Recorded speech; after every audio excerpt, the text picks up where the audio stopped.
नमस्कार मित्रांनो, श्रीकाश डोंबिवली आज तुमच्यासाठी घेऊन आलोय मोस्ट फ्युअल एफिशियन्सी कार, ती म्हणजे मारुती सियाज. 2015 ची गाडी आहे, single owner, neat and clean condition मध्ये. ZDI plus top end variant आहे.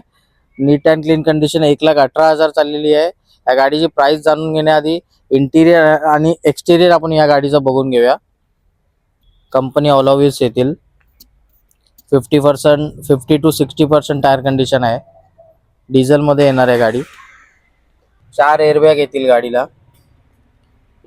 स्टेअरिंग कंट्रोल, क्रूज कंट्रोल असणार गाडीला. कंपनी स्टिरिओ येईल. बटन स्टार्ट मध्ये असणार आहे गाडी, मॅन्युअल मध्ये. 4 पॉवर विंडो येतील. रेअर एसी वेंट दिलेला आहे. चांगला लेग स्पेस आहे गाडीला. बॅक प्रोफाइल मध्ये रेअर सेन्सर, रेअर कॅमेरा दिलेला आहे गाडीला. तर या गाडीचे डिटेल्स पुन्हा एकदा. 2015 ची गाडी, single owner, ZDI, button start, top variant, neat and clean condition मध्ये गाडी आहे. गाडीचा नंबर चॉईस आहे, डबल नंबर मध्ये गाडी असणार आहे. या गाडीची किंमत आपण कोट केलेली आहे 5,65,000. किंमत ऑन टेबल निगोशिएबल केली जाईल. धन्यवाद.